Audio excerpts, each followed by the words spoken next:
I'm kind of freaking out. Teachers, did you know that you can use Canva and ChatGPT together to create teaching resources? ChatGPT just made an update that is for students and teachers. It could literally change how we do education in our classrooms. So I've been making videos showing how students can use it. Let's try some ways that teachers might be able to use this. So I love using it for planning lessons in units that don't necessarily spark my creativity. And here is how to get the best results. Be specific with your request. Don't just type create a lesson plan. Instead say create a 30-minute Key Stage 2 maths lesson on fractions with a starter, main activity and plenary.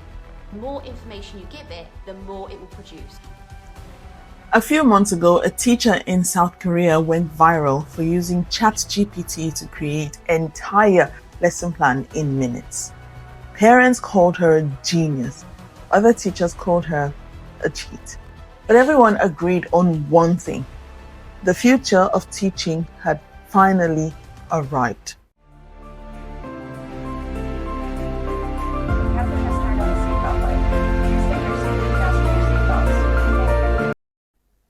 Now, imagine being an African teacher walking into that same digital future, but you can barely format a Word document. You can't even access a Teams link and convert the time to your local time. That was me. And today, I want to tell you the story of how technology almost cost me my whole teaching career abroad. When people think of teaching abroad, they imagine shiny classrooms, multicultural students, big salaries. What they don't see is the digital battlefield behind the scenes. The portals, the spreadsheets, the endless uploads. You're uploading teaching plans. You're downloading students' homework. You're uploading data. You're downloading data. My first real tech nightmare started in Venezuela. I was teaching at an international school, happy, hopeful, and very, very offline. I was just happy to be there, so I just carried what I thought was what teachers do from my idea of what teaching was back home to this new school. Big mistake.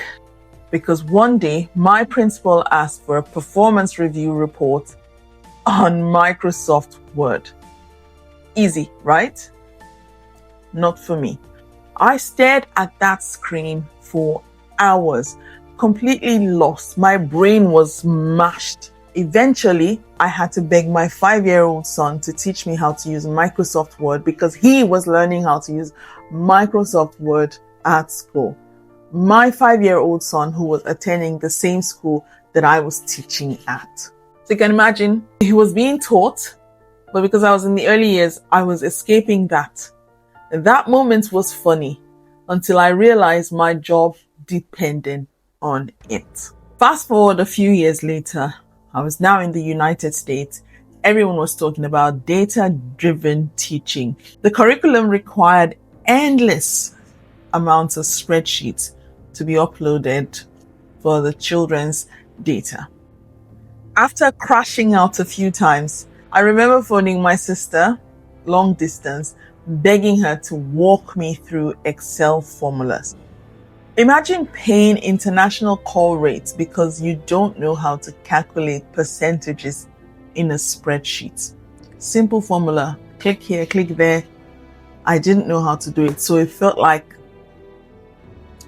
I should have just started packing my bags because it wasn't funny at all. I felt embarrassed because I had a few years of classroom experience by this point. But in that moment, I felt really small. I felt outdated. And I truly felt foreign because everybody else could do it except me, the African teacher. Then, after that, I managed to escape that. Then came to the UK where digital documentation is a religion. Everything had to go onto an app called Tapestry or Classroom Monitor. Photos, observations, assessments. I was terrified, absolutely petrified, because I felt like, again, I thought I'd had enough with my Microsoft Word and then I'd added Excel to it. And now they were asking me to do something entirely different. I nearly crashed out again. One particular week, I uploaded every child's evidence under the wrong profile. Every single child. Parents couldn't see their kids' work. The school looked unprofessional. I nearly got the sack. I was already thinking, if I go to Nigeria, I might just stay in my parents' house for a bit, or I was just already starting to strategize. But that week, I realized something painful. In many schools abroad, your tech ability can matter. And it can matter more than your teaching ability itself. So know this, if you're watching this from Lagos, Nairobi, Manila, or Accra, you might think, that kind of happened to me. But let me tell you, abroad, technology isn't an option. It is survival. Many of us come from systems where everything is paper-based. Suddenly, we land in schools where 5 different platforms track attendance alone. Another 5 tracks assessment. And then maybe 2 or 3 track communication. It can be daunting. We feel judged for our accents, pressured by the workload, and then humiliated by technology that we never learned to master back home. That combination, culture shock plus digital incompetence, almost ended my dream career abroad. I would not be standing here talking to you today because those moments were quite pivotal in my journey. After the Tapestry disaster, my head teacher called me into his office. I went in like sheep and she could have fired me. Instead, she sent me for digital skills training. Not to save me, to be honest, but to save the school's face for hiring me. They were in charge of making sure that I was the right candidate, and they realized this late that I had come in with flaws that they didn't realize was possible in a teacher. You see, that training, it changed everything for me. But it also made me realize how unprepared many teachers from back home, especially Africa and Asia, are for the digital demands of global classrooms. Because this isn't just about knowing how to click buttons and press enter.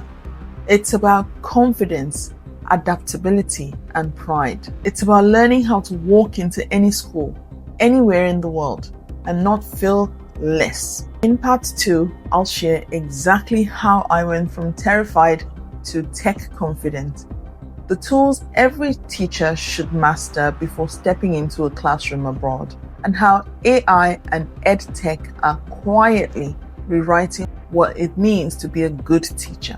Because next time, the story wouldn't be about me almost losing my job. It'll be about how teachers like us can finally take control.